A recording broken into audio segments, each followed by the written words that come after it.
Okay, good evening and welcome back. So let's see where we're at. Earlier today or this morning, I put up your midterm two grades, I think. So your grades for midterm two should be posted on Blackboard.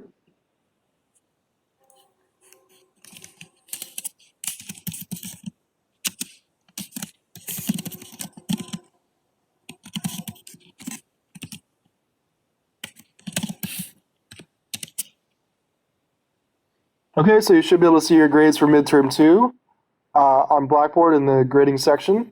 And I also put my solutions for that exam.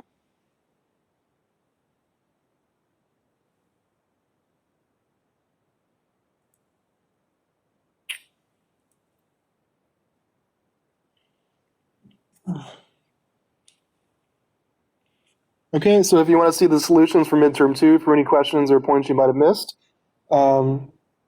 here are those midterm two solutions under the midterm two section. So the midterm two solutions are up as well.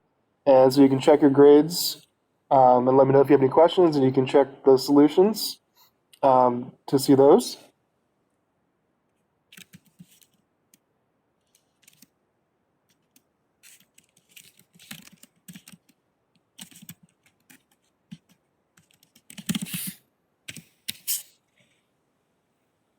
Okay, and some of you did the extra credit. I haven't got around to grading the extra credit yet, so I guess I'll give. I mean, if anybody looks at their midterm grades for midterm one and midterm two, and still wants to earn some extra points and still wants to do the extra credit, since I haven't got to it yet, I'll give you guys another week.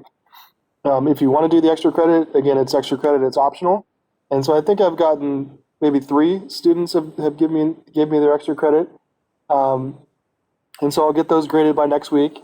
And if anybody still wants to do it, you can have another week to do the extra credit. And so if you want to get some extra points for anything you missed on midterm one or midterm two after seeing your grades, you can still do the extra credit here and submit it via email by next Wednesday.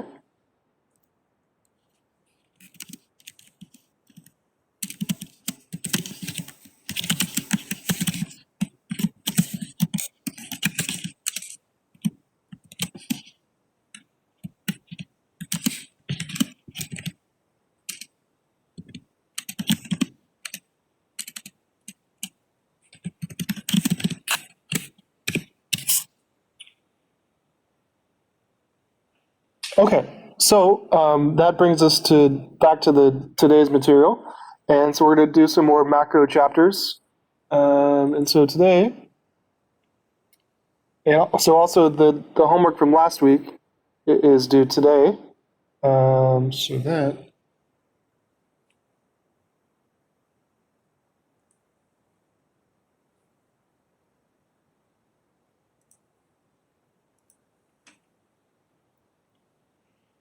Yeah, so make sure you get that in by today. Any questions on last week's homework assignment? Everybody good to get that in today?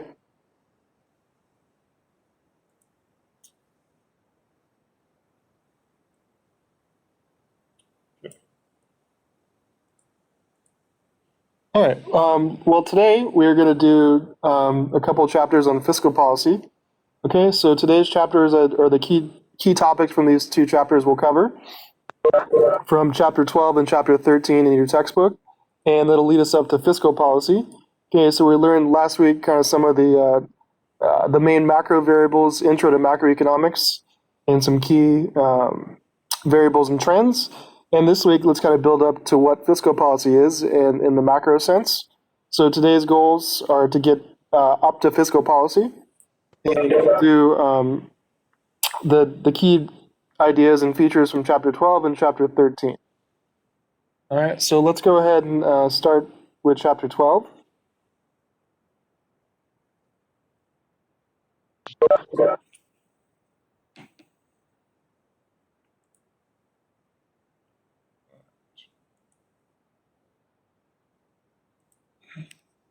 Okay, so you can open up the study guide for chapter 12.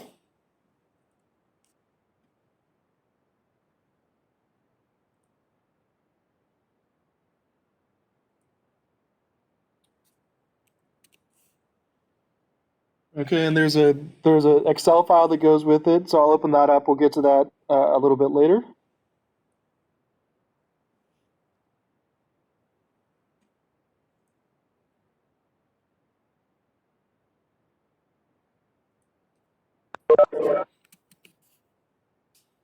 Okay, and let's open up the PowerPoint for chapter 12 as well.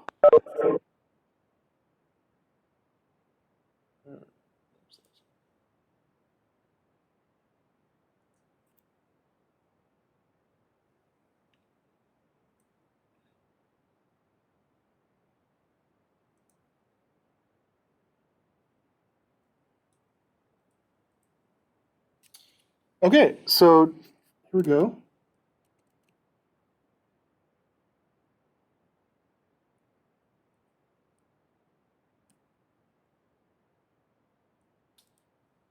Okay, so chapter 12 in your textbook is on the aggregate demand and aggregate supply model. And this is the main model or graphical analysis we're going to use to analyze and learn about fiscal policy. So first we're going to learn the basic tools or the basic graph of aggregate demand and aggregate supply. And then we'll learn about how fiscal policy can affect the economy by going through the aggregate demand and aggregate supply model. All right, so first let's introduce this model. And it's kind of a build on of just normal supply and demand, but for the whole kind of US economy.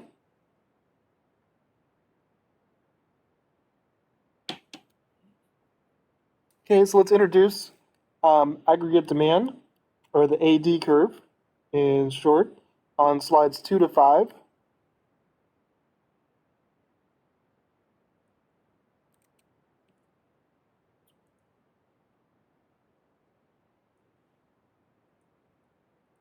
Okay, so aggregate demand.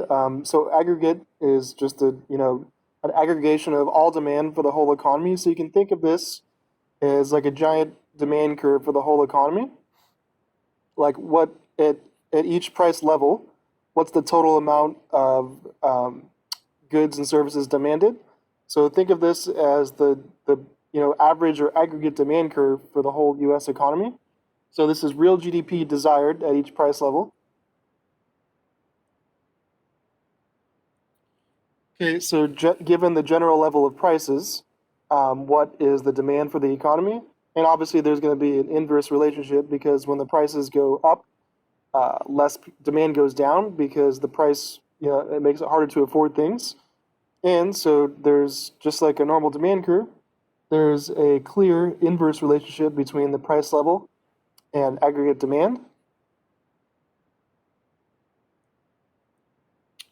All right, so if you look at the little curve here, so again, remember for for just the normal demand curve for just one good or service, this was the price of that good, and this was quantity.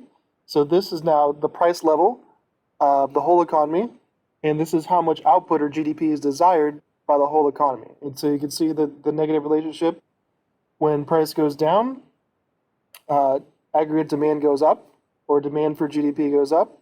And when price goes up, demand goes down. So it's a downward sloping demand curve, but this is supposed to represent the whole economy. And so this aggregate demand curve is at different price levels. How much does the whole economy demand for goods and services? Okay. So this is the same GDP we learned about last time. This is the price level we learned about last time from the consumer price index. Okay. And this is the aggregate demand curve for the whole U.S. economy, and this is what we'll start with for this.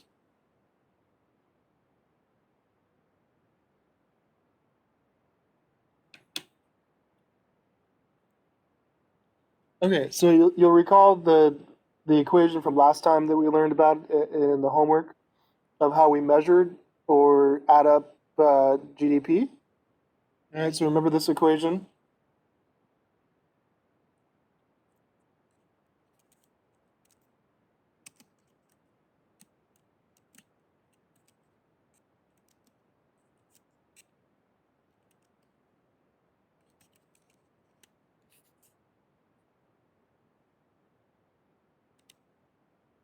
Okay, so the equation we learned about last time for measuring GDP was the expenditures approach is you sum up consumer spending, you sum up investment spending, which is business spending, you sum up government spending, and you sum up net exports.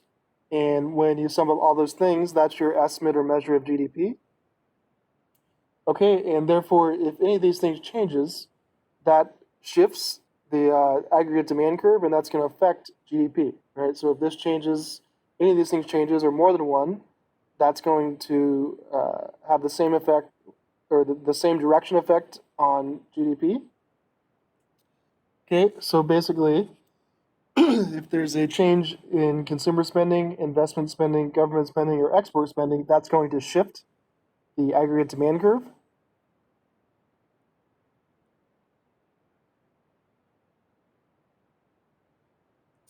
Okay, and so this is the same directional shifts as like a normal demand curve when demand increases or decreases. So a rightward shift when it goes outward this way, that's an increase in demand at the price level. And if it goes this way, that's a decrease in aggregate demand. So if any of these things go up, that would cause a shift, a rightward shift of the AD curve. If any of these spending categories go down, that's going to cause a negative or leftward shift of the aggregate demand curve.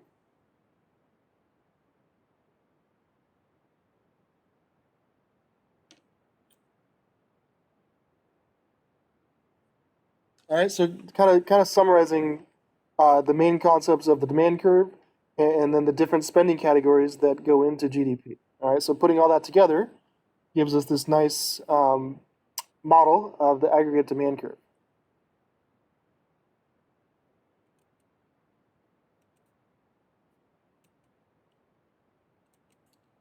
Okay, and then you can probably guess that if we have aggregate demand, we got to talk about aggregate supply, and that's the next thing. So let's look at slides 12 to 17 and talk about aggregate supply, and then we'll bring them both together to get the equilibrium.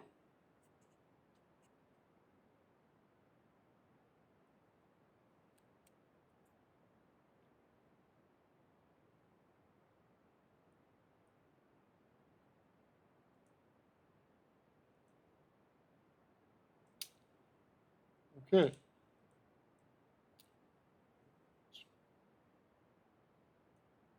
Okay, so we talked briefly about aggregate demand. Now let's introduce aggregate supply, and this will have the same kind of behavior as a normal supply curve. So this is total output produced at each price level. So for the whole economy, for all firms, add them all together, aggregate them up by definition, and this is how much output is supplied, total supply for the whole economy at each price level. Okay, and there's technically if you read this little section in the textbook, there's different time horizons. So there's a short run period that looks like this, and this is basically that nothing can be adjusted in the short run period, right? And then there's a more interesting period, the short run, which we're going to talk about for the rest of the class. So the normal aggregate supply curve we're going to be using is this one. Okay, so when we refer to the supply curve, we're pretty much referring to the short run supply curve.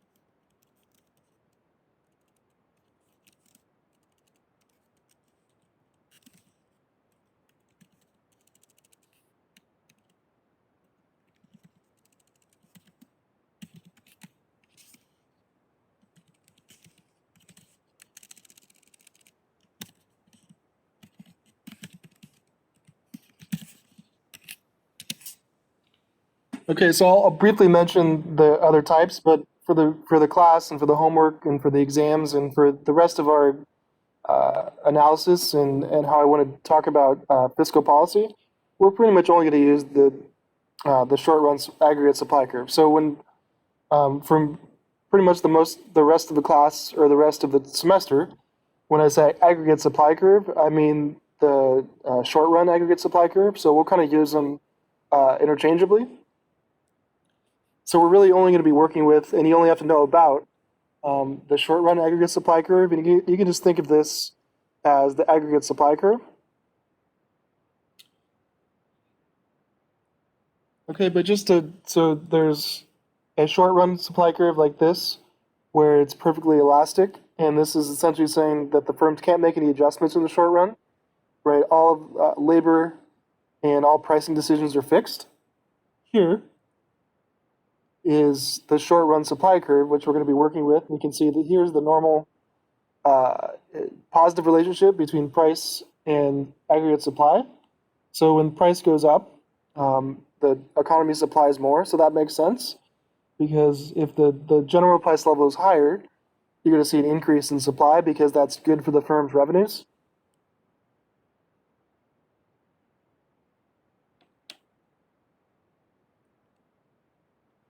Okay, but there's also technically a long run supply curve where technically the supply curve is perfectly inelastic. And this is saying that the firms have already they're not going to make any more adjustments because everything has been adjusted. Okay, so there's different time horizons. You can talk about the aggregate supply curve. And the point here is we're only going to use this one. Okay, so this is the only aggregate supply curve graph you need to know and learn about for this class. But just know that there are different time horizons, but we're going to focus only on the short run supply curve, looking like this upward sloping supply curve that we're used to from supply and demand analysis. So this is the one that you need to know.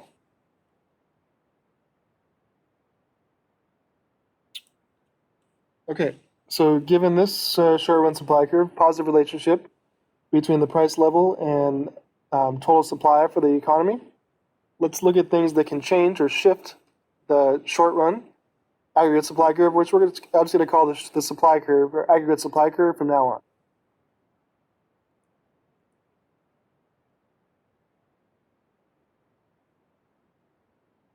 Okay.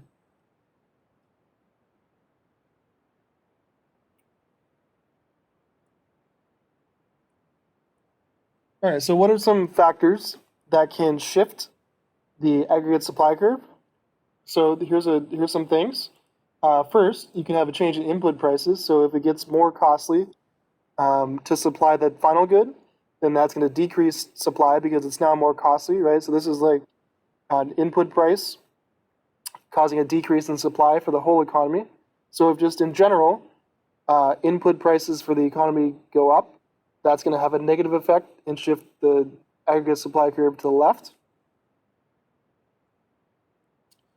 All right, so if there's a change in productivity or some technological advance, that's probably going to boost aggregate supply and shift the supply curve to the right or increase it. Or some change if there's more rules or some kind of taxes or subsidies that change the legal environment, that can shift the supply curve as well. So any of these things and other things that shift the aggregate supply curve can shift it just like we're familiar with. So what's going to happen if one of those things changes? That's going to cause a shift in the aggregate supply curve, and a shift is going to look like we're familiar with if you look on the next slide. All right, so going to the right would be an increase. Okay, this is an increase in aggregate supply, and going to the left would be a decrease. So the shape of the curve and kind of the way the shifts go should be very familiar from just a normal supply curve, but now we're looking at the supply of the economy as a whole. So this is all of the supply for the US as a whole.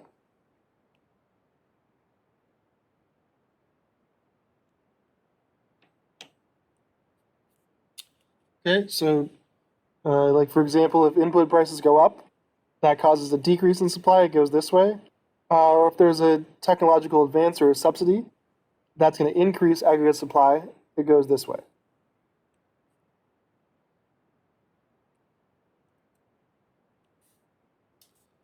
Okay, so we've got to introduce the main concept of aggregate demand. It's just the total demand measured in GDP of the whole economy at different price levels, and we kind of summed up aggregate supply, which is the total supply or total supply of goods and services measured in GDP for the whole economy at different price levels.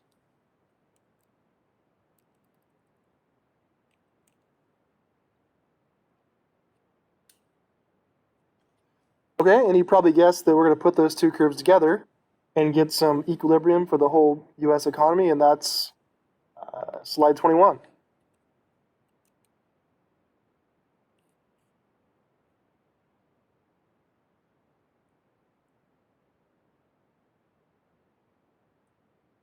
Okay, so here you go. So here's our graphical analysis of the aggregate demand curve at different price levels.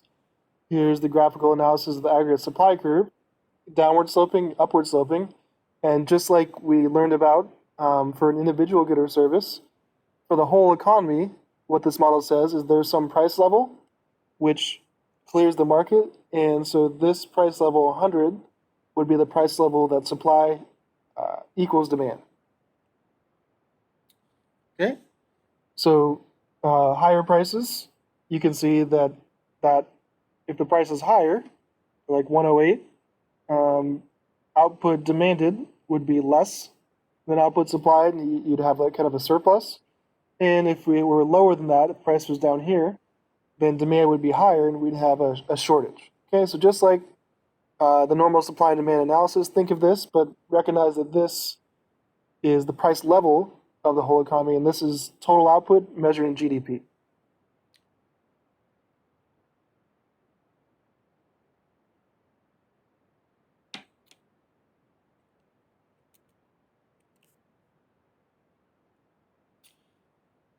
Okay, so next thing we learned about inflation last Wednesday, and we learned about these two types.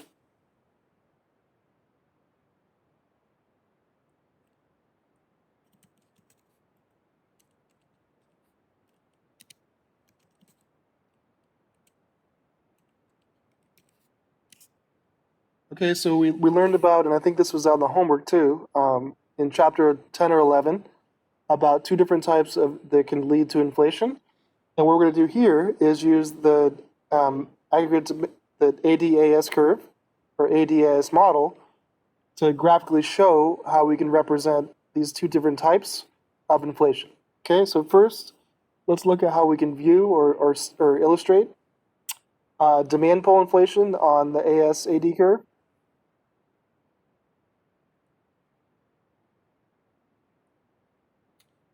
Okay, so if you remember from last time, demand pull inflation is inflation caused by excess spending, or basically like an unexpected shift in demand that bids the price up, right? And that leads to inflation. So we can show that with this graph. Okay, slide 22.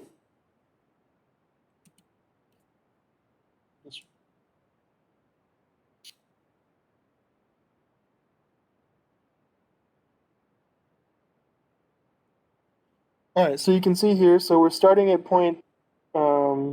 All right, so this is the initial price level, and this is the initial, so the little QF, let me define this here.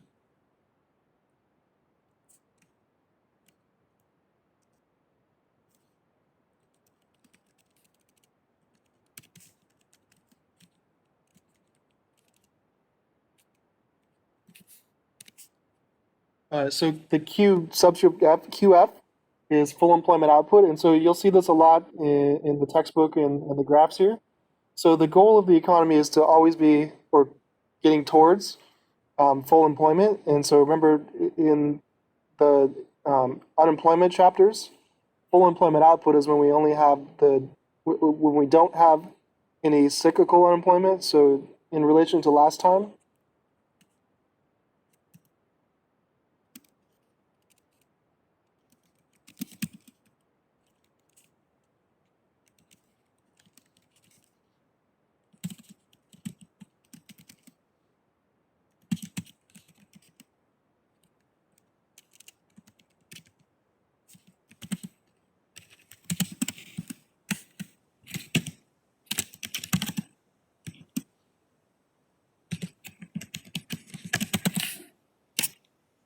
Okay, so in relation to the unemployment section we talked about last time, so QF here represents full employment output.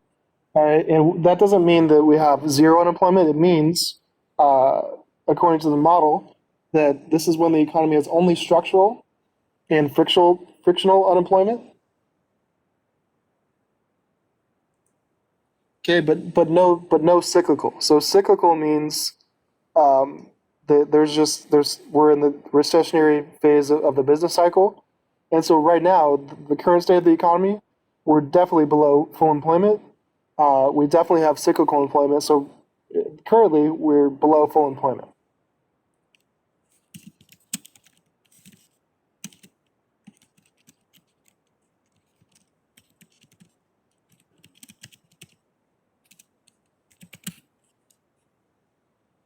All right, so we're not at QF, okay? But back to this graph. So QF is full employment output. All right, and what I'm trying to show here is how we can illustrate demand pull inflation with the graph. So if we start here at full employment, right, and there's some excess spending, right, a rightward shift in demand saying, well, the economy as a whole will pay more for the overall price level of goods and services. See how that pushes the price level up, but we get above full employment. So if we go from here to here and the price level increases, that's inflation. So an increase in the price level is inflation. So this is how a increase in the aggregate demand curve leads to higher prices, which is exactly what we call demand pull inflation. So this is how you show demand pull inflation on the graph, just a rightward shift in the AD curve, increasing the price level.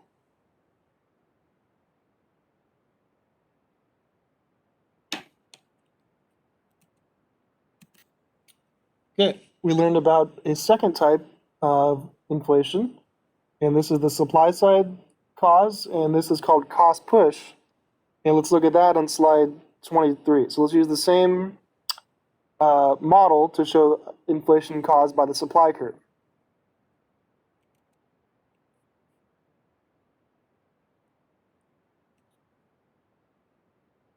Okay, so you can see here, if we start here at full employment, and there's a decrease in aggregate supply. So this is like uh, if if per unit input costs, like if it gets more costly on average for firms to supply the intermediate goods that go into the final goods and services, if it's just more costly to supply, that's going to lead to a decrease or a leftward shift in the aggregate supply curve, see, from A to B. And that also pushes the price up to P2. All right, so we've shown that inflation can be caused by an increase or rightward shift in the aggregate demand curve, or by a leftward shift or a decrease in the aggregate supply curve. And this would cause inflation, demand pull inflation, right? That's this increase in price is caused by demand pull inflation. And this one, this increase in price is caused by cost push inflation. So those two concepts we learned about last week, that's how you can see those graphically like this.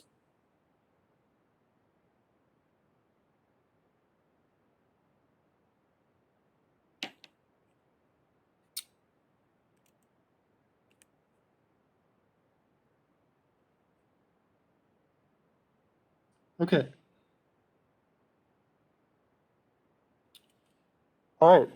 Everybody doing okay so far?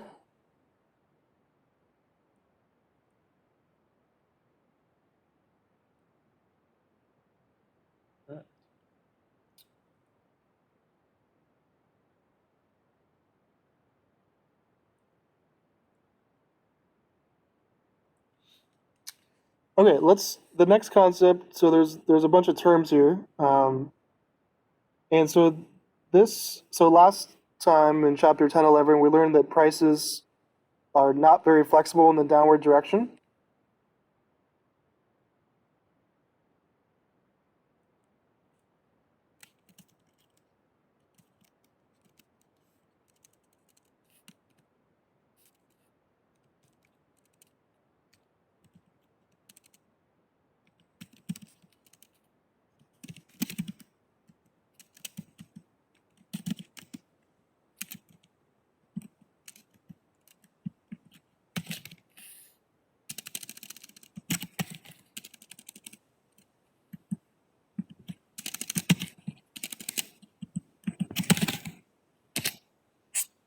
I spelled directional. Okay. Anyway, so prices are inflexible in the downward direction. All right, so I spelled direction wrong, but we get the idea. And so we're going to show that concept that we learned about last time on the graph here. And so remember we discussed that for a number of reasons, that prices often increase during an expansionary period, but they don't very often decrease when the economy goes into a recession. So we have to take this into account when we're looking at this graph. So let's introduce something that in the textbook is called the ratchet effect on slide 24.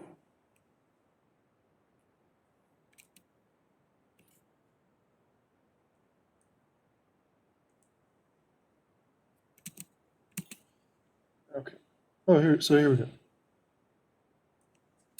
All right. So these are a number of reasons why the price level doesn't is very unlikely to go down, and so prices are downwardly inflexible, meaning that if if the demand curve shifts to the left, you don't. So when the aggregate demand curve goes to the right or increases, most likely the prices will go up. But when the aggregate demand curve goes left or decreases, prices don't go down with it. And that's for a number of reasons. So number one, there's price wars. So if you're a competitor, right, if you drop your price, then most likely the response of your competitor will also be to drop the prices, and it's like an arms race, and it's worse for both firms if they just keep dropping prices. There's menu costs. So menu costs are like the cost to implement the changes of prices. So when prices are going up, firms are like, okay, let's increase prices. We don't mind paying for that. But when prices might go down, or if they have the choice of charging lower prices, it's costly just to change prices. And so if they're going to charge lower prices, they have to weigh the cost of actually implementing those lower prices. There's wage contracts. So if you have a contract like with an employer or employers, you can't just break the contract, right? Because that's the contract they sign. Okay, this is an important one: efficiency wages. And there's whole models that look at this. And so normally during a recession, like we have now, you don't see um, a drop in wages.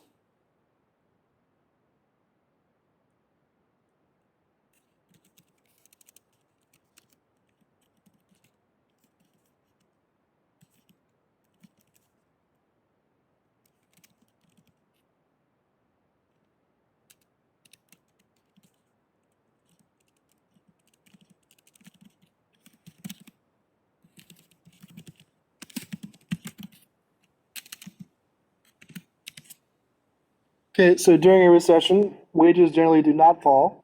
And so instead, what typically happens? So in the labor market or the job market, instead of lower wages, what doesn't even can anyone identify what normally happens? So instead of lower wages during a recession, what happens instead?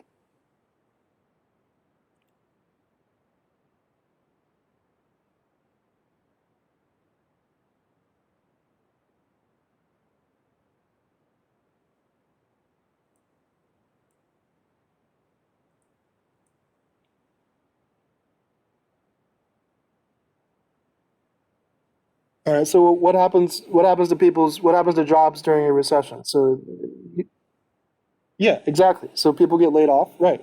Unemployment, people get laid off, people get furloughed, people get unemployment. So yeah, so it's very unlikely that your employer is going to decrease the wages. Instead, there's going to be more layoffs and more unemployment, right? Okay, and also there's minimum wage laws, meaning you can't drop the wage below that price. So all of these factors and others indicate or give proof to the fact that they might go prices go down sometimes, but it takes a lot for prices to go down during a recession.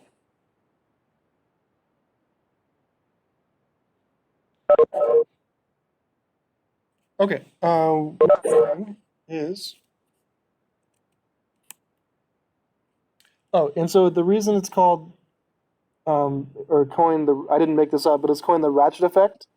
And so if anyone's familiar with like a the tool, the ratchet, the analogy here is that it can ratchet up, but when you go the other direction, it locks. So the,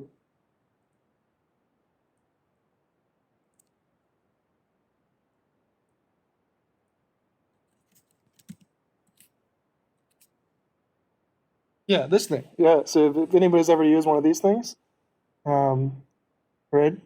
So what these things do is that you can turn it and keep cranking it, ratcheting it up, but when you go the other direction, it locks. So this is the analogy for prices.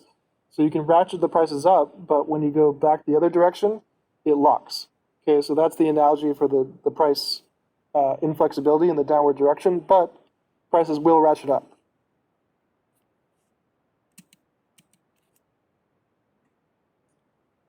Okay. Next thing.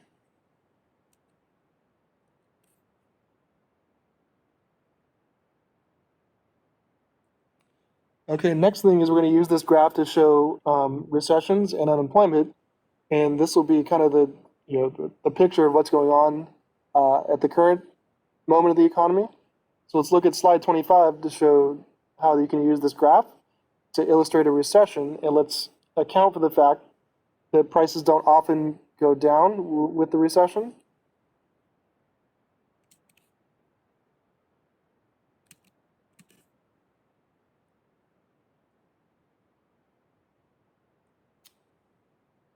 Okay, so see if we start here at QF, Q full employment at point A, and there's a decrease in aggregate demand, which is obviously happening now. So see how the new intersection is here at point B at the same price. And so when demand drops, you don't get lower prices, you get a recession where output is even lower. And so people get laid off. Uh, Output is much below full employment, but the prices stay the same. So the new intersection, you stay along the initial price level because of the ratchet effect. So see that how demand decreases, but the price level doesn't drop, and so you get this intersection in a recession where the price level is the same, but output is way below its full potential.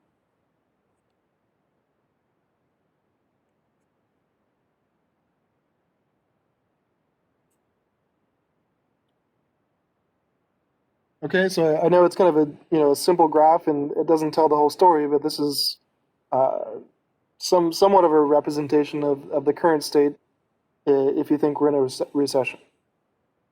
Okay, so here's a recession using this model.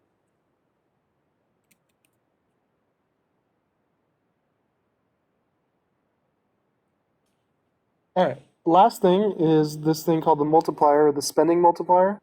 And slide 26 will finish up the key concepts here.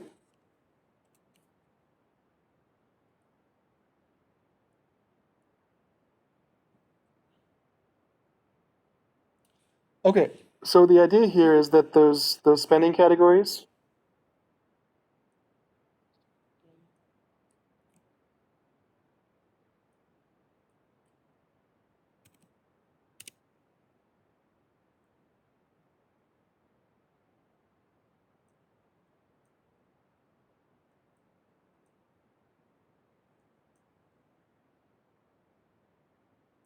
All right, so I put this equation again. So the idea, remember, was if any or more of these spending categories increase, that's going to shift the aggregate demand curve to the right. So it's not what we're trying to say here with the multipliers. It's not a one for one because there's kind of a trickle down effect. So like if consumption goes up by let's just simplify it, by 100, the shift in GDP is not 100, it's some multiple of that. It's like 105 or something like that. Okay, so there's an initial change in spending, but the final effect on GDP is a multiplied effect because any of these changes it's not a one for one. There's a trickle down effect on the economy. And so like if you spend that money goes to some other firm and they spend a little bit more, and they spend a little bit more. So it's not just if these things go up, this goes up by the same amount. This goes up by a multiple of any of these spending categories. So the simple equation of this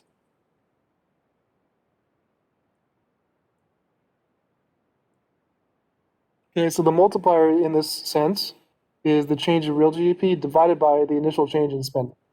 Okay, so it's pretty. So like if let me just type in a simple example. So let's say the initial change in spending in one of these categories is 100.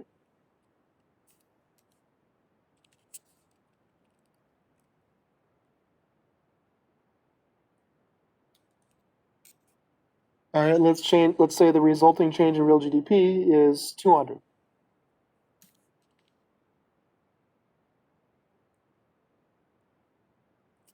Okay, so this is a simple example, but you see that this led to this. So the multiplier is 200 divided by 100, or just 2 divided by 1, which is 2.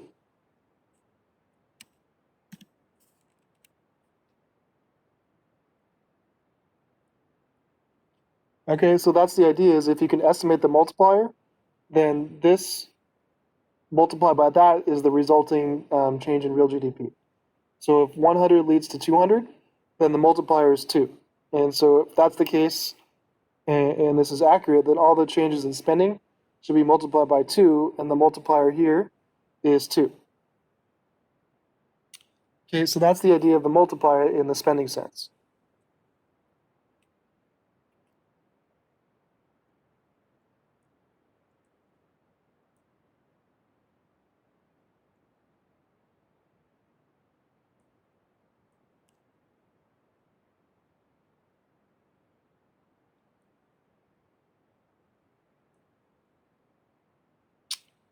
Okay. All right, so we learned about the ASAD curve and the equilibrium and how to show the different types of inflation, demand pull and cost push on the graph. We showed how to illustrate recessions and unemployment, showing that prices don't go down in the downward direction. And we learned briefly about the multiplier. So in the next chapter, we still have some examples to do, but in the next chapter, we're going to show how government policy can try to get the economy out of a recession or slow down inflation. Okay, so there's some optional videos. There's one on aggregate demand. There's one on aggregate supply, and there's one on the multiplier. So I'd recommend watching the multiplier one's only like 5 minutes. So if you have a chance, watch that because it's pretty informative. All right.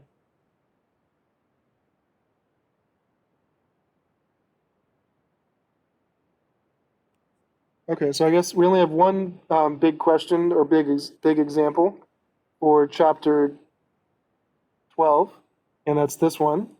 All right, so this is a big ADAS curve analysis, and I did some of this in Excel. So let's suppose that the AD and AS schedules for hypothetical economy are shown in the table. So these are different amounts of GDP demanded in billions. These are different price levels, and these are different amounts of supply supplied in billions. So you can see that when the price goes up, demand goes down, and when the price goes up, supply goes up.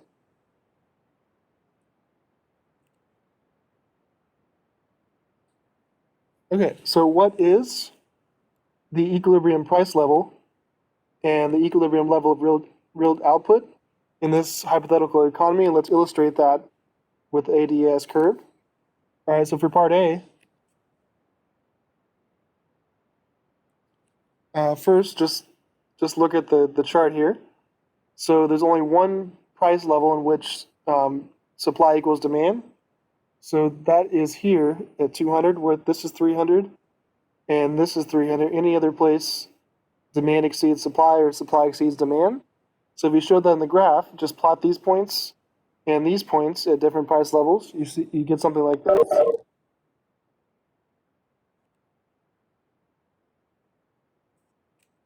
Okay, so here's the price level. Here's real GDP on the x-axis. All right, and so if you plot the demand curve, just plot these points. At a price level of 300, demand is 100. At a price level of 250, it's 200, right? So we're plotting the points for the demand curve.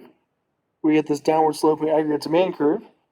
If you plot the points for the supply curve, you get this upward sloping aggregate supply curve. You can see that the only point at which they cross is here at a price level of 200.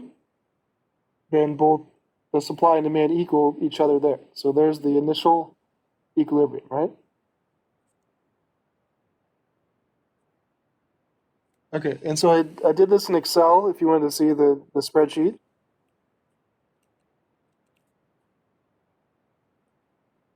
Okay, so all I did was list the points of demand and the points of supply and the price level. Okay, so if you plot these points, you'll get your demand curve. If you plot these points, you get your supply curve, and you can see that this is the point where we have an equilibrium, where supply equals demand at price level 200, and supply and demand are both 300 billion.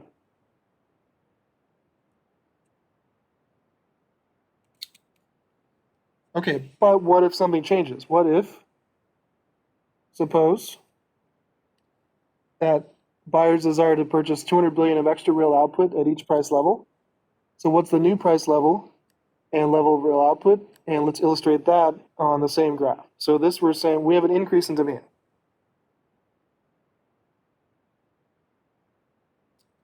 Okay, so basically we have a rightward shift in the aggregate demand curve by 200 billion. So demand shifts outward by 200 billion. Now let's show that shift, and let's show the new equilibrium, which is going to be at a higher price level.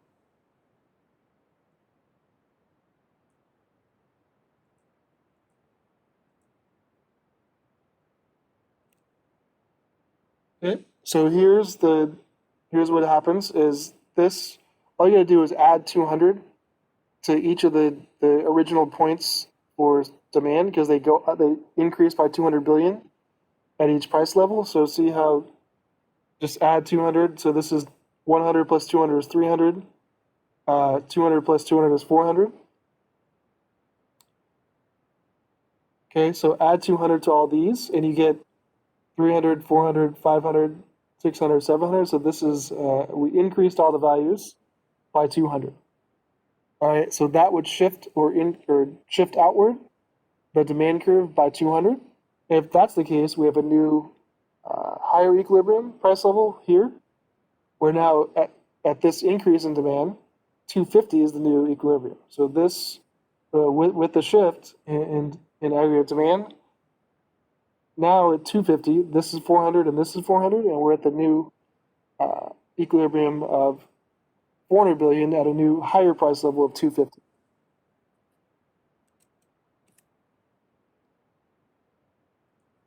All right, so see here, to do the simple shift, just add 200 to all the initial demand values, and that just shifts this curve outward, right? And you can see that the new equilibrium, when supply equals demand, is now at a price level of 250 here, and we're now at a real GDP of 400 billion.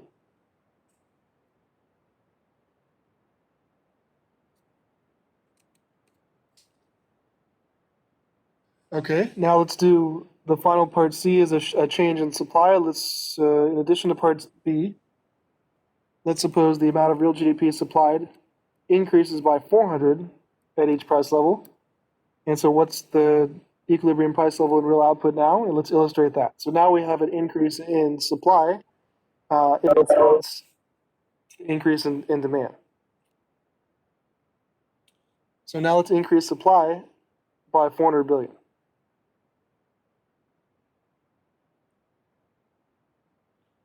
Okay, so all we're doing is take these initial levels of aggregate supply, add 400 to them. So 450 plus 400 is 850. 400 plus 400 is 800. And so these are all you're doing is adding 400 to all these values, and that represents a rightward or increase in the aggregate supply curve. And you can see there's going to be a new equilibrium, because with the increase in supply, they're willing to supply at lower prices.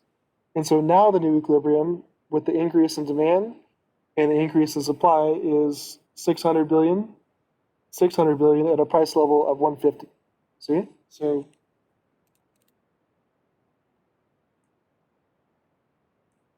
for part C, just represent the increase in supply, add 400 to all the initial values, and that represents a rightward shift in the aggregate supply curve. You can see that the only point or the only price in which they're both equal now is 150, and they're both equal to 600. So we started with the initial equilibrium, demand shifts out, we get a new equilibrium at a higher price, then supply shifts out a bunch, we get a new equilibrium at a lower price. But in both cases, with the rightward shifts, we get more GDP and then even more GDP.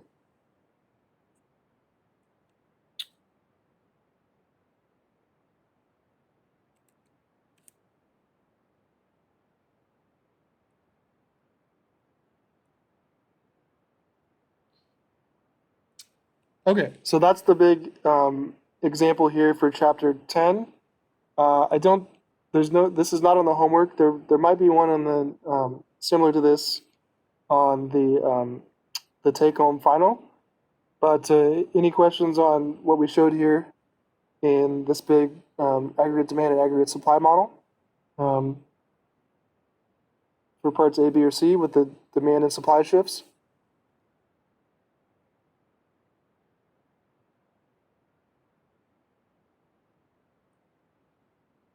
Okay, so everybody's good on what we've covered so far in chapter 12?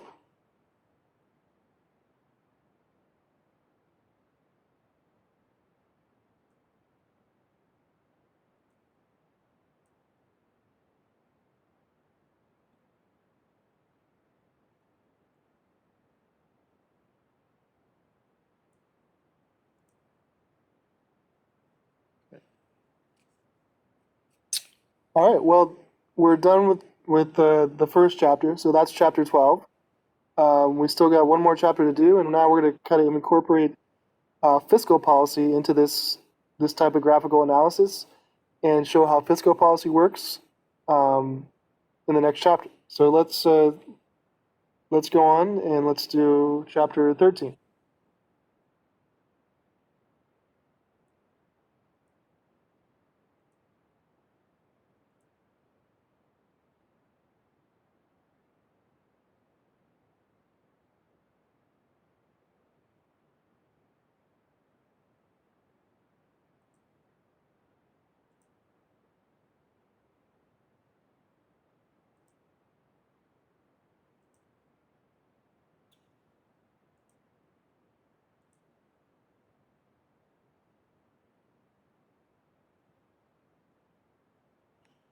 Okay, so we can open up the study guide for chapter 13.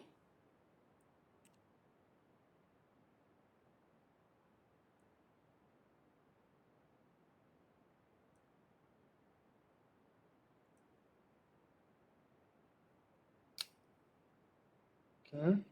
And we can open up the PowerPoint for chapter 13 as well.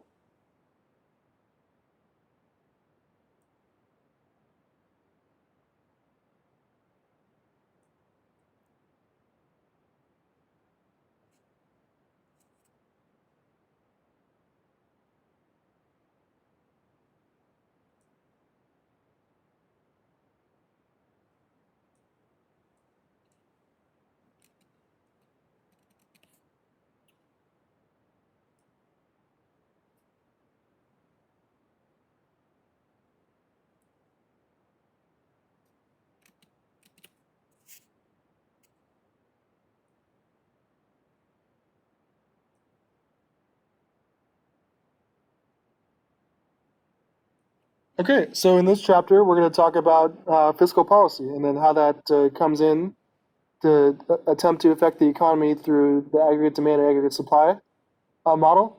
But first, let's learn about what fiscal policy is in the sense of introductory macroeconomics.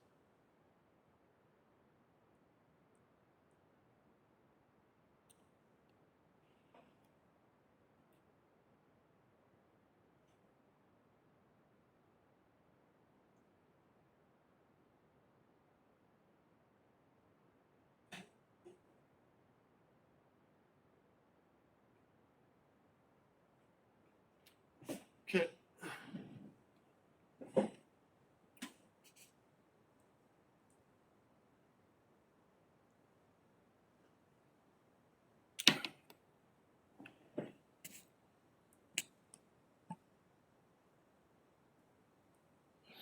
All right, so fiscal policy, let's start defining that on slide 2.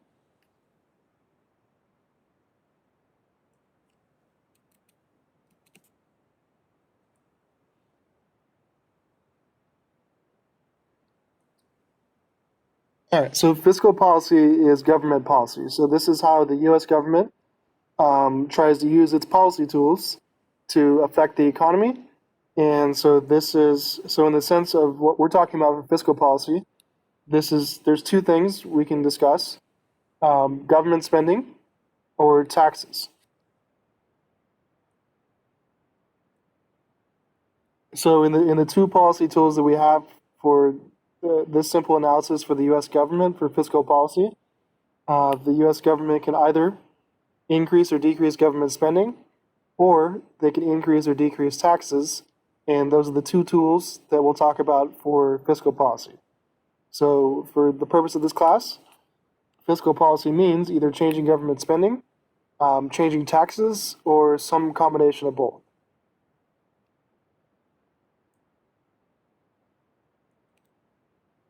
Okay, and the U.S. government would want to do these things in order to achieve full employment, to control inflation, or probably what they're trying to do now is encourage economic growth.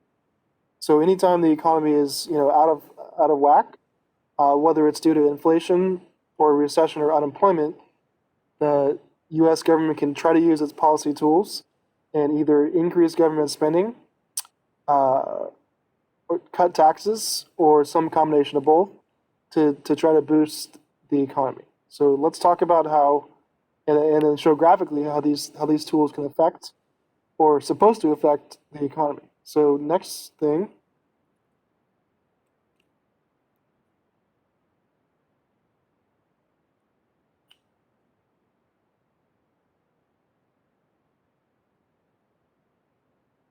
Okay.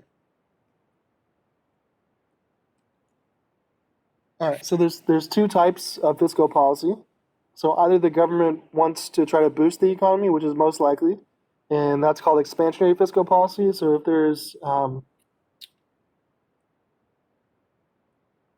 there's recession or unemployment or both, then the government wants to use expansionary fiscal policy, which is what it would want to use and is used recently.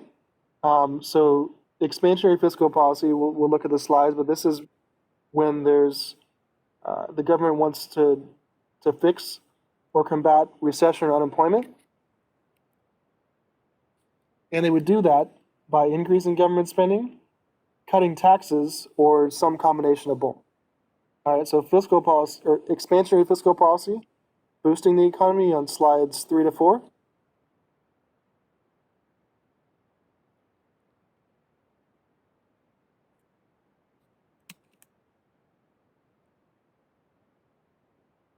Okay. So here is expansionary fiscal policy. So you use this during a recession, or if you have unemployment, or both. So this is either increasing government spending, decreasing taxes, or most likely some combination of both. And this will most likely add to the government deficit if it's spending more or cutting taxes. Okay, so if you look at the equation that's our c plus I plus g plus x, right? It should be clear that increasing government spending is going to increase the g, right? So if g goes up, then GDP goes up. So that's government spending, and this is going to come in through through the consumption thing. So the idea here is that if you cut taxes, that's going to increase consumption spending. So this would increase G, and this would increase C. Either or both would lead to a rightward shift in the aggregate demand curve and boost GDP, which is the goal here.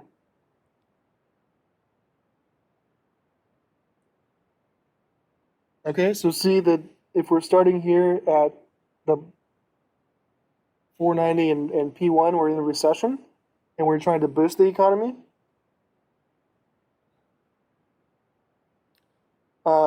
the idea here is that the government could increase government spending or cut taxes or both, and that would, in theory, shift the aggregate demand curve to the right and get the economy out of or recover from the recession. So this rightward shift in the aggregate demand curve due to fiscal policy is graphically showing expansionary fiscal policy. So this shift, if it's caused by fiscal policy, is by definition expansionary fiscal policy. So this is what the U.S. government is trying to do at the current state of the economy. So they're trying to find ways they can cut taxes or increase government spending to try to boost aggregate demand.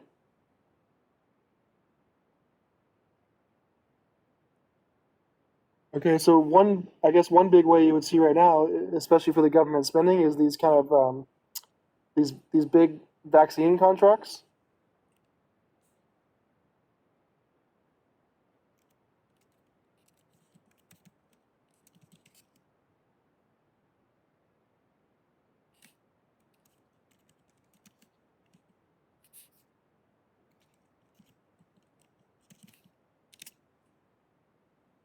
Okay, so one example, at least to the current situation, is there's the government I know has a lot of big contracts and has supplied a lot of funds to potential manufacturers of the coronavirus vaccine, and so that's a big attempt in government spending to try to get that to boost the economy again. And so if hopefully it seems like that's working, and so if that government spending through leading to a more advanced or successful coronavirus vaccine would, in theory, get people vaccinated and boost the economy by shifting the aggregate demand curve to the right when all that comes through.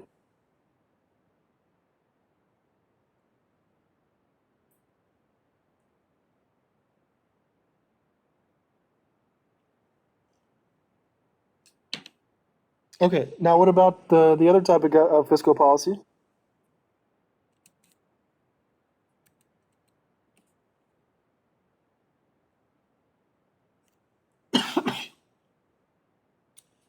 Okay, so the most common type that we're probably going to use is the expansionary. So most likely the fiscal policy is used to try to boost the economy or increase GDP, but it can also be used to halt or to combat inflation.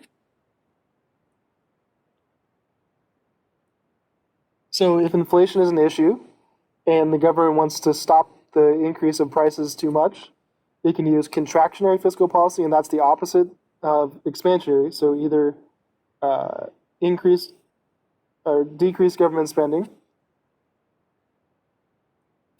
or increase taxes. Either of those things or both would, in theory, decrease or shift the aggregate demand curve to the left, and that would slow down, or use contractionary fiscal policy in the other direction. Okay, so you can look at the same graph to analyze this policy goal. Slides 5 to 6.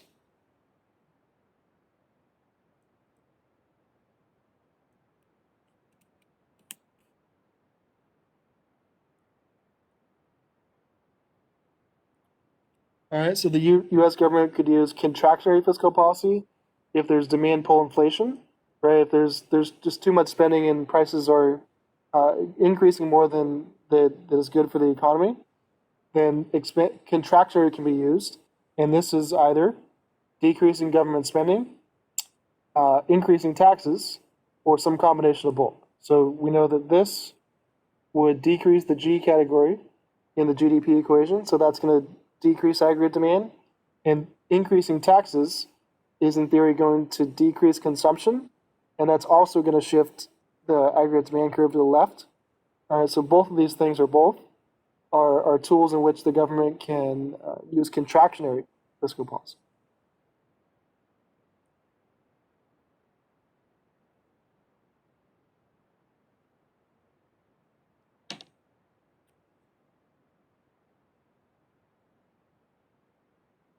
Okay, so we can see the idea here. We're starting at point, let's see, we're starting at point B. So point B So what we're saying is that we're starting with inflation. So if P2 is too much inflation and the government wants to slow down um, inflation or halt it, then they can use those fiscal policy tools, decrease government spending, or increase taxes, and that would shift the aggregate demand curve to the left and keep inflation where it is. So this should actually be like, it should go here, but this graph is kind of the price shouldn't go back down, but the demand curve should go back to this 510 full employment. So the point is that um, if we have inflation, decreasing government spending or increasing taxes would in theory lead to a leftward shift or a decrease in the aggregate demand curve, and that would you know slow down the economy and stop the inflationary problem. Okay, so this is expansionary, going this way, fighting a recession or unemployment, and this is contractionary, going this way, trying to combat inflation.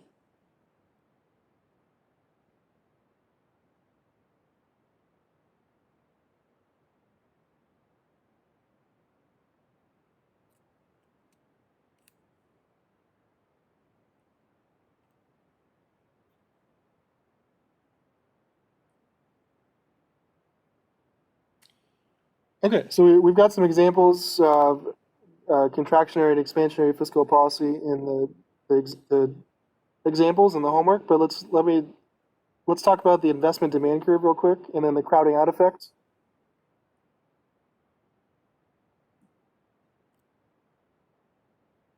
Okay, so slide 21.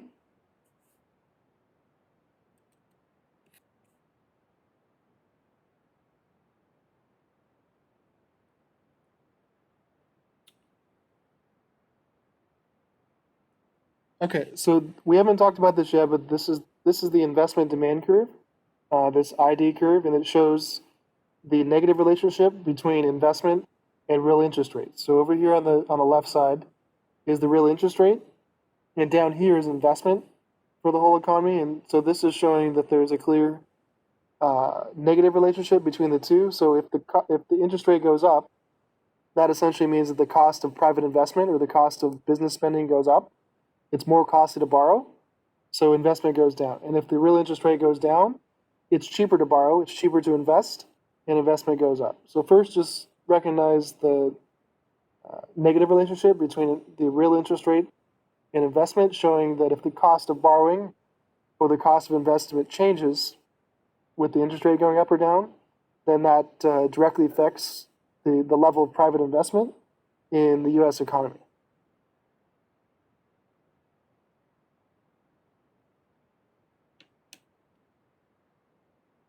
Okay, but so what the crowding out effect shows here is that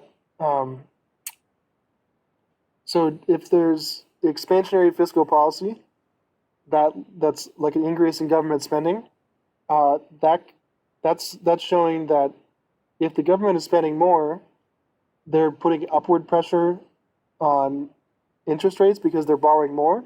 So if the government needs to borrow more, they're going to have to borrow higher and higher interest rates. And so if we go from point A, 6% to point B at 10%. So the idea from A to B is if excess government spending causes an increase in the cost of borrowing, that's going to decrease or crowd out private investment. And so if the more government spending just leads to less investment spending, then that doesn't do much good. But it's possible that all that government spending hopefully leads to more better prospects of a private investment. And if that's the case, this increase in investment spending demand curve shifts to the right. So the idea here is that going from A to B is the crowding out of private investment. But if we go from B to C, that's showing that the excess government spending led to more prospects for private investors, and that instead increased demand back to the 25 level, just at a higher interest rate.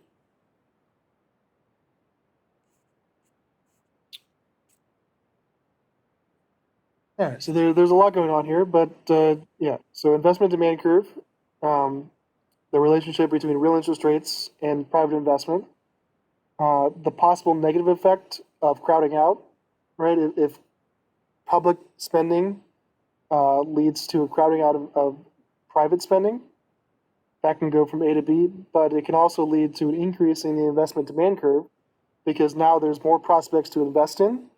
And even though the interest rate is higher, private investment still goes up and just at the higher interest rate.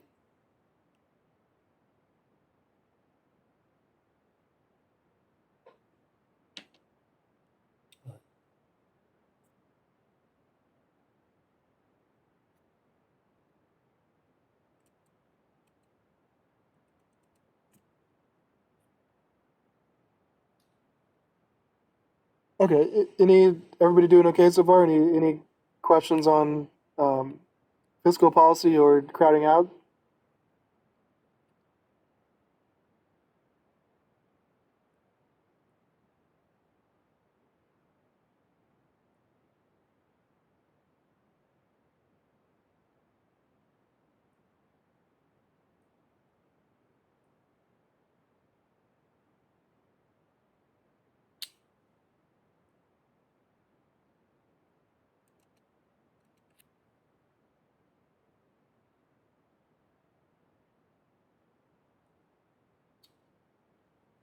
All right, so the last concept we're going to talk about in this chapter, because it comes along with the government spending, is Social Security. And let's briefly talk about this on slides 22 to 24.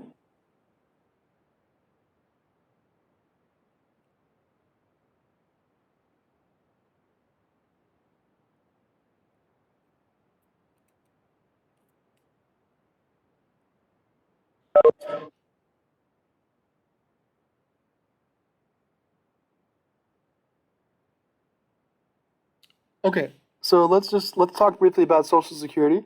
So Social Security is the income that you know that most Americans receive after retirement. So the idea here is that, or the problem here is that more Americans will be receiving benefits as they age, as the percent of people in the Social Security age benefit range is increasing relative to the rest of the population. So some of the problems is the income during retirement is becoming more, and given the current system, there's not going to be enough funds by 2036, but something will change. Okay, and if you see the little graph here, this is showing in different decades so this is 67 is 62 to 74 and different higher income ages. And so the percent relative to the population is increasing. So there's more people going to be on Social Security as we keep increasing years. And so let me show you this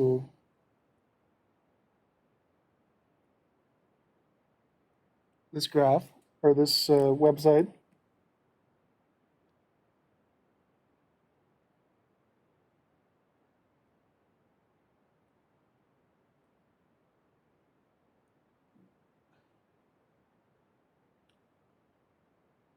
Okay, so if we can see that, so you know that if you're 65 or over, you're eligible for Social Security, and so this is showing the share of 65 and older, the people who can get Social Security as a percent of the population. And so look at the sharp increase in that. So back in 1950, there were only 8%, and now we're at about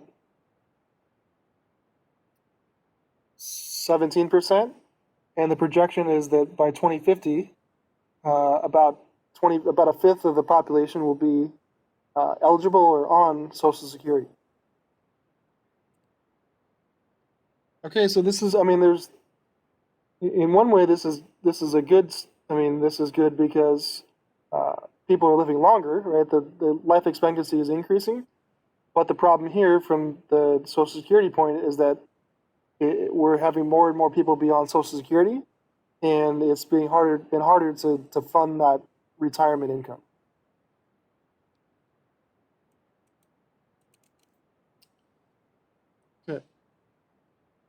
So there's in the textbook lists a few options in order to fix the problem of Social Security. So number one is what we might have to do is increase the retirement age or increase the age that's eligible for Social Security. You can also increase the portion of earnings subject to the Social Security tax, which means just the current working population. Like, so Social Security is funded by the current working population. So current people who are working, there's a portion of their earnings taken out that go to the Social Security fund right now. So you can make a bigger portion of current workers pay Social Security taxes. You can disqualify wealthy individuals, like if you're over a certain income or wealth range, you don't get Social Security. I'm not really sure about this one, but you can redirect low-skilled immigrants to higher-skilled, higher-paying work. So just, I guess, increase income before retirement for some workers. Or you can have defined contribution plans owned by individuals. So this is like uh, privatize Social Security. So don't have the government oversee it. Make the funds available, but take out the administration costs and just have people manage their own money. So anyway, these are some of the options. Okay, so any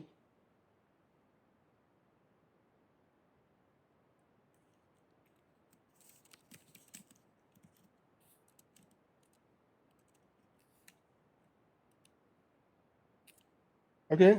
So any other ideas or suggestions on how we can fix the growing problem of more people being on Social Security, but not not having enough funds to pay for it. So I mean, the problem is that if Social Security gets paid for by the working generation, and the working generation is getting smaller compared to the retirement generation, that poses a problem. So, in addition to these bullet points here, any other suggestions?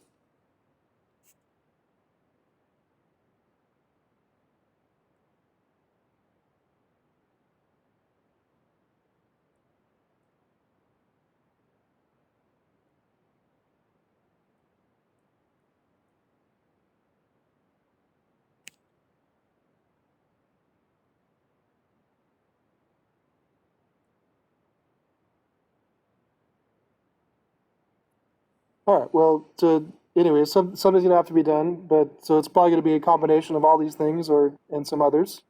But yeah, so that's the ongoing problem of Social Security that is always going to be a current topic in macroeconomics.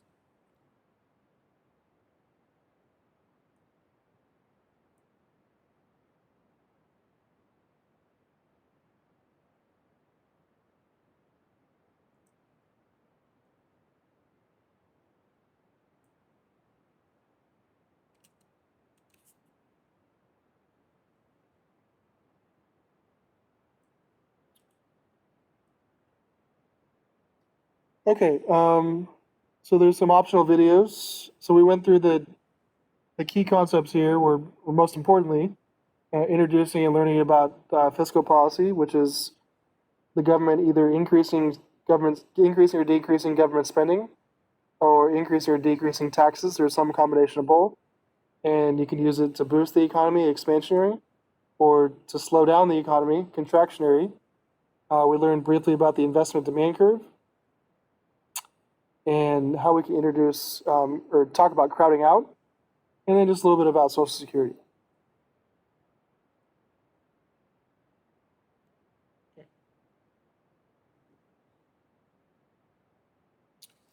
All right, so there's a couple optional videos. One on fiscal policy and stimulus. So take a look at that if you had a chance, and then a little more on Social Security. And I think this is a Khan Academy one. And so this is an interesting video if you get a chance to watch these two or want more on fiscal policy and Social Security.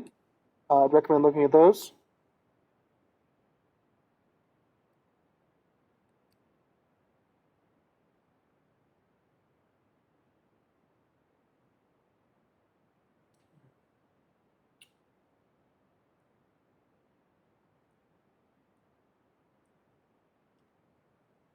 Okay, so let's look at some examples. And so this type of question is going to be, there's a couple of homework questions similar to these. All right, so let's go through these. So these show um, using the spending the multiplier, how we can talk about fiscal policy in terms of government spending and taxes and some combination of both. So assume that a hypothetical, this is example one. Assume that a hypothetical economy with an MPC of 0.8, and I'll define that, is experiencing recession. So we're in a recession, and the concept here is the MPC, which is just the marginal propensity to consume. So the size of the multiplier depends upon households' marginal decisions to spend, called the marginal propensity to consume. And so this is saying that when there's a tax cut situation, that's going to increase spending, but not all of it is spent on the economy. Some of it is saved. All right, so it's only the portion that is spent or not spent that goes into the economy. All right, so any money that's saved or not spent isn't going to boost the economy. So you can only count on spending to increase according to the MPC. Okay. So when you're given the MPC of 0.8, that means that any new income, the economy is going to spend 80% of that new income, and the other 20% they're going to save. Okay? And that's directly going to affect the multiplier. That goes the other way too. So if you lose income, you only lose 80% of it. Okay? And the way that the multiplier simply relates to the MPC is this simple equation. So the multiplier is just 1 over 1 minus the MPC. Okay? And so if you put this 0.8 in here, you see that 1 over 1 minus 0.8 is 1 over 0.2. And that gives us a multiplier of 5. So we'll use this concept for these questions. So part A.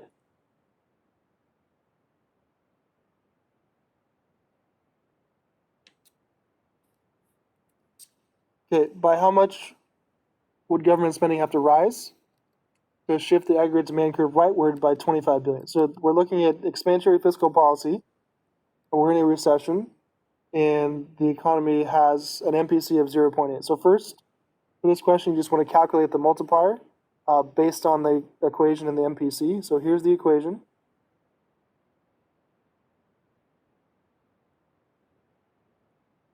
Okay, so start with that, and just you're given that the MPC is 0.8. So put that in.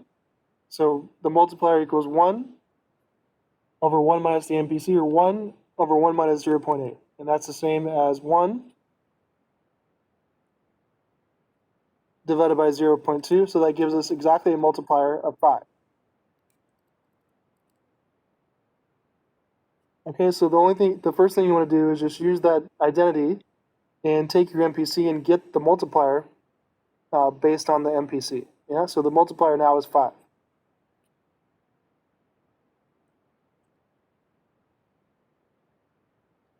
Okay.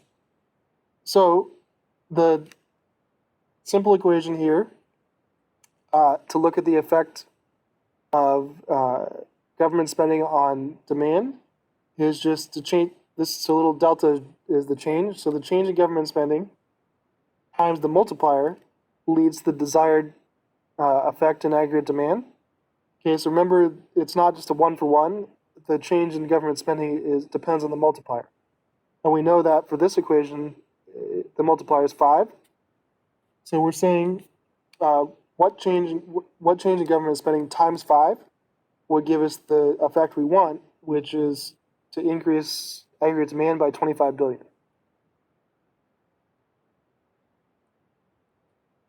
Okay, so start with this, and we're trying to find the change in government spending times a multiplier of 5, which gives us 25. So you can see here that all you got to do is tell yourself what times 5 is 25, or 25 divided by 5.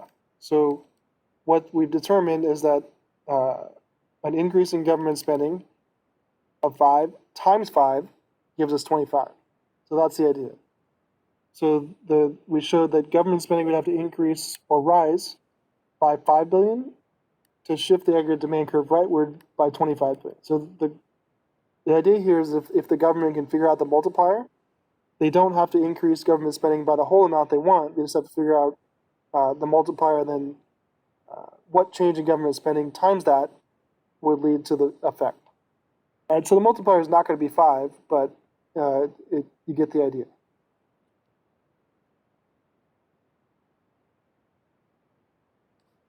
Okay, then B, let's look at it through the tax side. So B, how large a tax cut would be needed to achieve the same increase in aggregate demand? Okay, so you can use this equation for the tax effect. And so it's essentially the change in taxes times the multiplier we just got times the MPC. Okay, and you want to put this in here because there was the MPC, so the government spending is just, you multiply it by the multiplier. The consumption effect through the tax cut is only as effective as the MPC. So remember we're saying that there's an MPC of 0.8.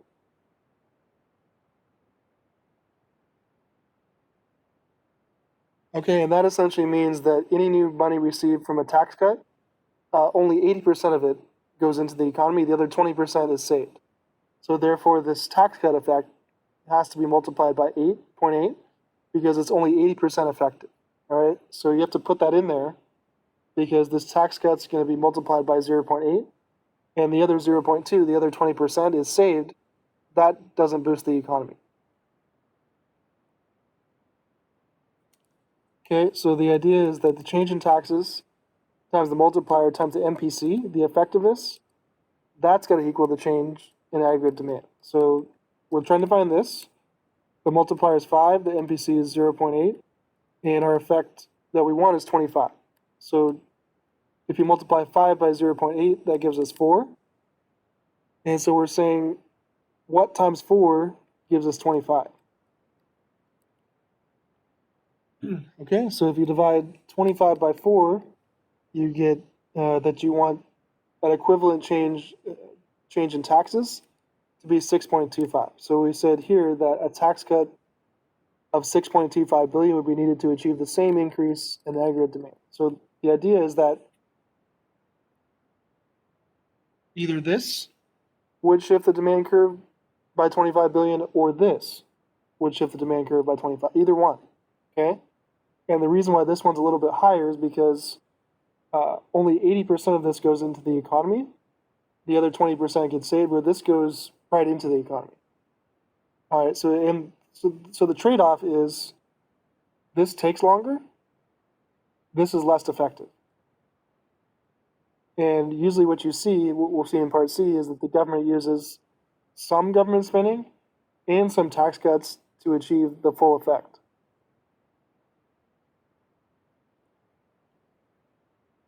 All right, now Part C. Okay, so now let's determine one possible combination of government spending and tax cuts that would accomplish the same goal. So you want to break the effect into two effects and cover part of it with government spending and the other part with taxes. Okay, so this might seem complicated at first, but I guarantee if you do this question a few times, you'll get the hang of it. So here we'll start with our government spending part. And here is the tax part. And so the idea is to break this, to try to make the math work out. So part of the effect goes here, and part of the effect goes here. So if we cover 5 billion with government spending and 20 billion with tax cuts, the total effect, 20 plus 5, is 25. So we broke the $25 effect into some of it being covered by government spending, the rest of it being covered by taxes. Okay, and the reason why I put 5 here and 20 here is just because it works out a little more even.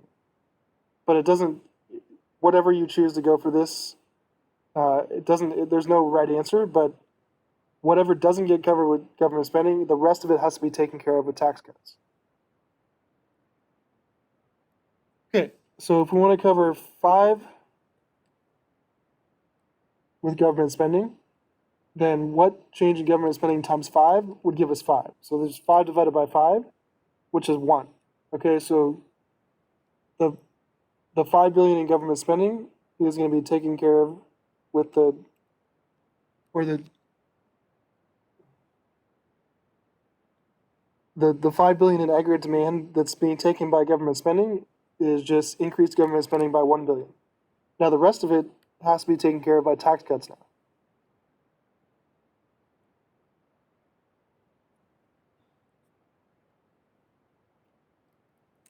Okay, so this part has to cover the other 20. So the change in taxes times the multiplier times 0.8 is got to equal to 20 now.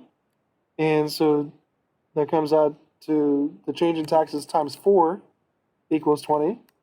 What times 4 equals 20? 20 divided by 4 is just 5. Okay, so what we did here is if you see, we broke down the effect into covering part of it with government spending and the rest of it with taxes. So one combination that would accomplish the same goal is to both increase government spending by 1 billion and cut taxes by 5 billion. All right, so we've increased government spending by 25 billion by doing either this or this, or a combo effect like this.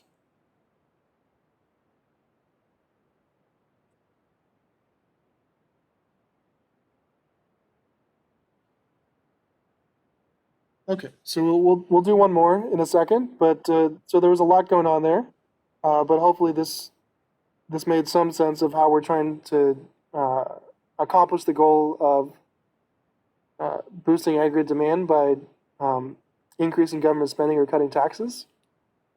So do we see what I tried to show here? Questions on parts A, B, and C of this up here?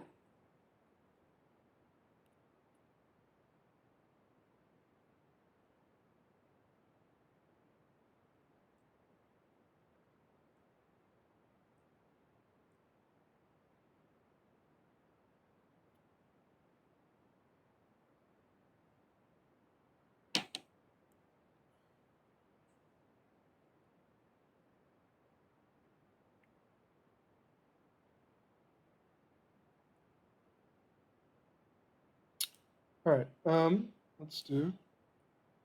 All right, so let's do another one, and so we'll do another one, and then there's a couple of these on the homework assignment. So make sure when we go through this one, if you have any questions, to let me know because you're gonna do a couple of these on your homework assignment. So this is the main type of problem I want you to learn for the homework assignment.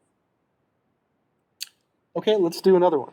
So same question but different numbers. Okay, so we have MPC now of 0.75. Which essentially means that only 75% of changes in only 75% of new income is spent. The other 25% now is saved, which means only 75% goes in to boost the economy. Okay? Okay, part A. By how much would government spending have to rise to shift? So we're going to do it with just government spending. We'll do it just with tax cuts, and then we'll do some combination effect. Okay, so MPC is 0.75. By how much would government spending have to rise to shift the aggregate demand curve rightward by 75 billion? So the goal here now is to boost the AD curve by 75 billion.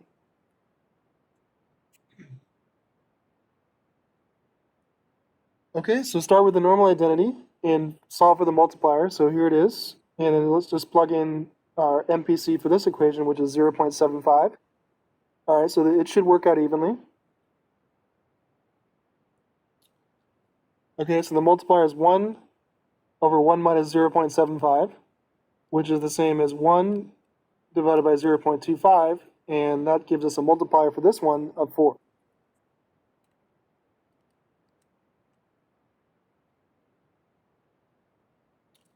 Okay, so the first part of these questions, take this identity, plug in the MPC, and just find the multiplier. So you got to have this before you do the rest of it. Then just start with this. you're trying to find the same equation. What change in government spending times the multiplier would give you your desired effect on aggregate demand. So you're solving for this. Okay, so what change in government spending times our multiplier of 4 gives us the goal we want of 75.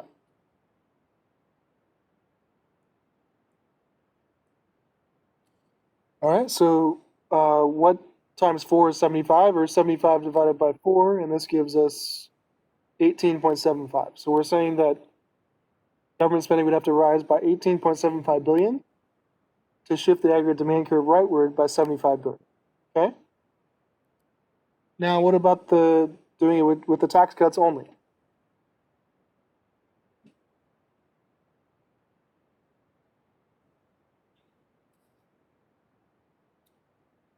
Okay, so how large a tax cut would be needed to achieve the same increase in aggregate demand? So now we're doing it with tax cuts.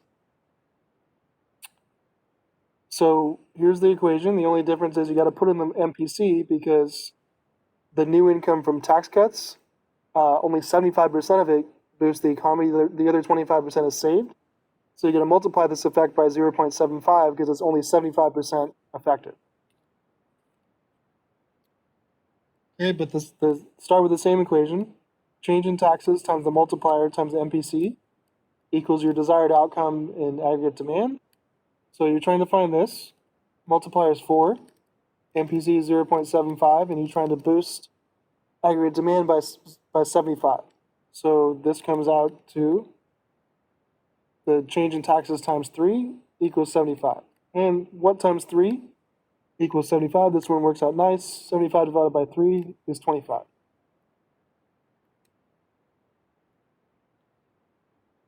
Okay, so what this means is a tax cut of 25 billion would be needed to achieve the same increase in aggregate demand. So to boost the economy by 75 billion, we could increase government spending by 18.75. We could cut taxes by 25 billion, or we can do some combination of both, which we're going to do in part C. Okay, so we did government spending, all of it. We did all of it with taxes, but what about if we want to do it with some combination? So let's determine one possible combination of government spending and increases and tax decreases that would achieve the same goal, which is to boost demand by 75 billion. Okay, so the idea here is to break it down into two different effects, cover part of it with government spending and cover the rest with tax cuts. Okay, so the equation is the same for government spending, and the equation is the same for tax cuts. But what you want to try to do is break up the number into two things that kind of come out, so the math comes out nice. Okay, so you can try, it doesn't really matter what numbers you choose as long as they sum to the total effect. So I broke it down into 48 and 27. So 48 plus 27 gives us the total effect of 75. Okay, and I know that this is going to be divided by 4, and this is going to be divided by 3. And if you can find numbers that kind of make it work out nicely, it makes it a little bit easier. So I put 48 over here and 27 over here. But notice that you have to add them both together and get the same total effect. So 48 plus 27 is our total effect of 75. But part of it goes here, and part of it goes here. Okay? So if we're going to cover 48 billion of it with government spending, then what times 4 is 48? Or 48 divided by 4, that's just 12. So to increase government spending, or to increase aggregate demand by 48, increase government spending by 12.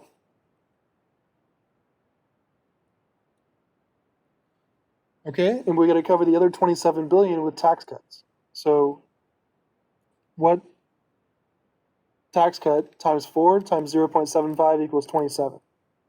Okay, so what if 4 times 0.75 is 3? And so therefore, what tax cut times 3 is 27? 27 divided by 3 is 9. Okay, so this combo effect, if you increase government spending by 12, that's going to increase aggregate demand by 48. If you cut taxes by 9, that's going to increase aggregate demand by 27. The total effect of this plus this is the 75 we want. So one possible combination that would accomplish the same goal is to increase government spending by 12 billion and also cut taxes by 9 billion. So we've shown in this problem, given the MPC and the goal, if you want to increase government aggregate demand by 75, you can either increase government spending by 18.75 billion,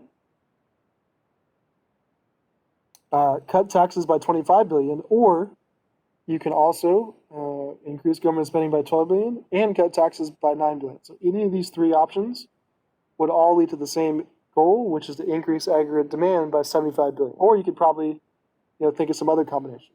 But all right, so we're showing different goals or different ways to achieve the same goal of boosting the economy by the desired amount, given the multiplier.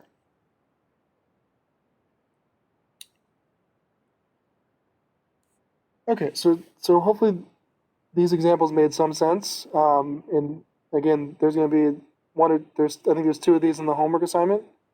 So questions on what we did here?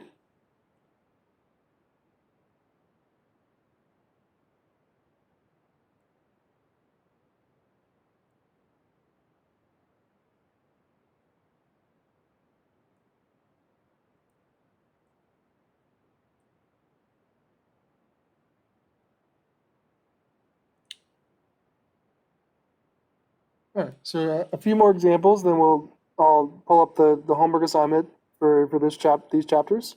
So number 3, I just wanted to revisit the crowding out. So number 3, let's using the investment demand curve, explain the argument for and against crowding out. All right, so here's the same slide we looked at.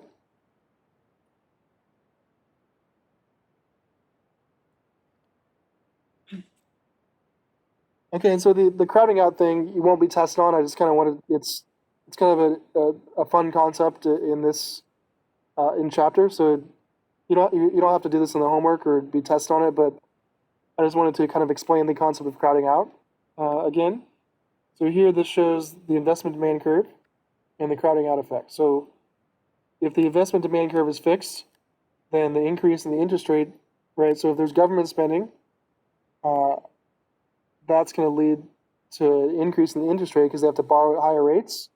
So it goes from 6% to 10%.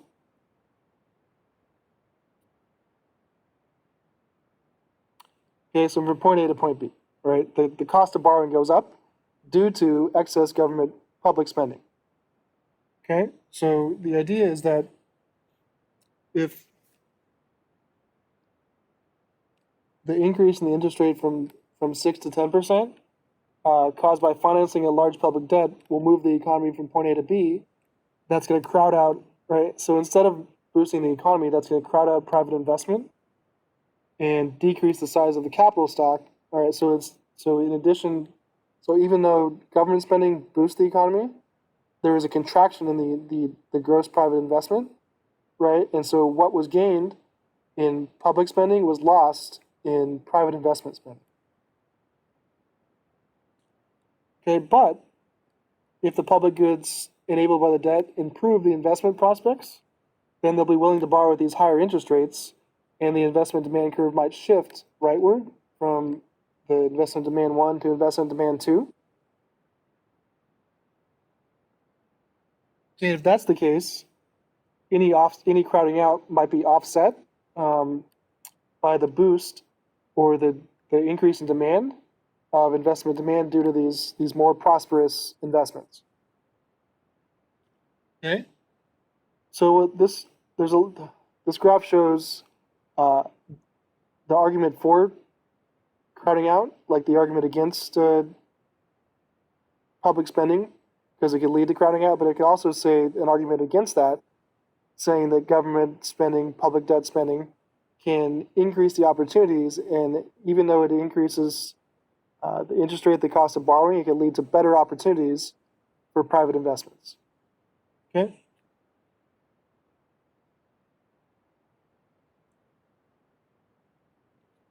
So that hopefully shows the arguments for or what could happen if there's crowding out, and how that can be taken care of by an increase in investment demand.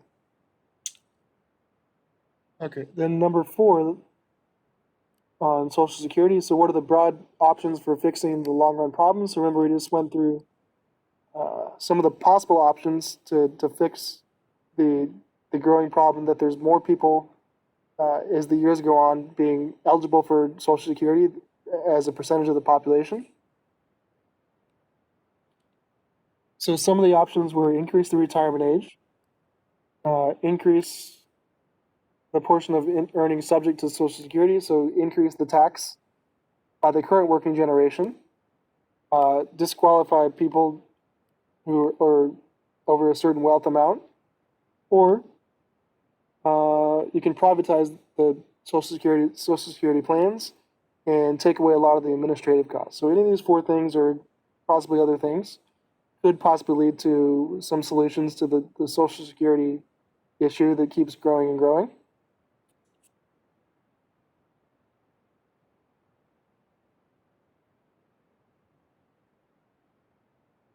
Okay, so that's chapter 13. So the main things here were, most importantly, the concept of fiscal policy, which we've been building to the last couple weeks. Okay, so how the government can use its tools to either boost or slow down the economy.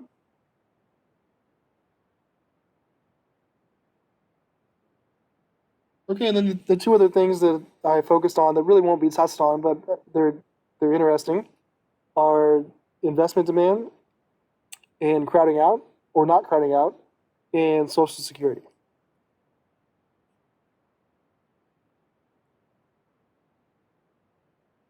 Okay, so let me pull up the homework here.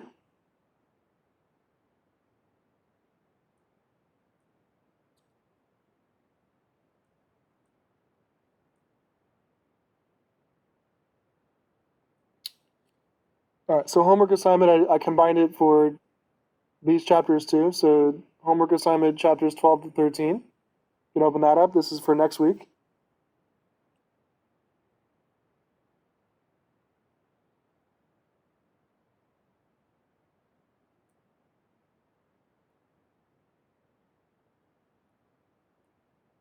All right, so here's your homework for chapters 12 and 13.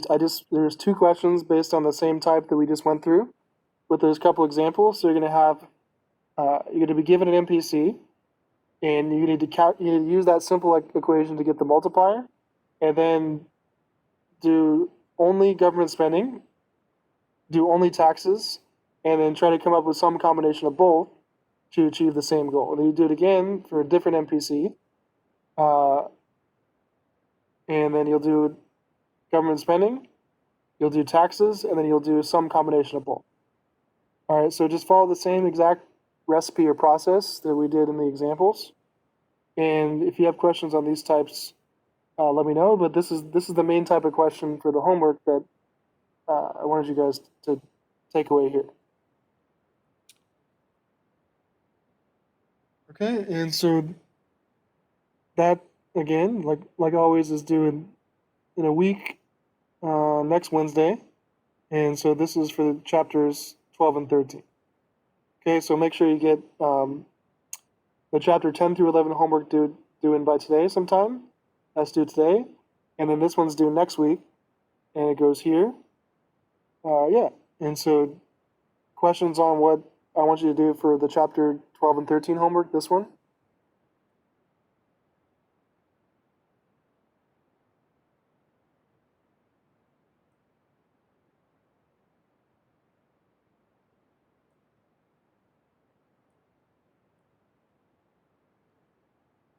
All right, so everybody's good on the homework due today, and then this homework?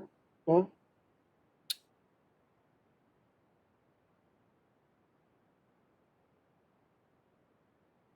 Okay, so Again, your grades for the midterm are posted and the solutions are posted. Make sure you get last week's homework in today if you haven't done that, and then this one's due next Wednesday. Okay, so that's I think that's it for tonight, and thank you all for joining and participating, and everyone okay, and everyone stay safe, and I'll see you next Wednesday at the same time. Have a good night, Professor. Okay, you too. Thank you. Thank you. Good night.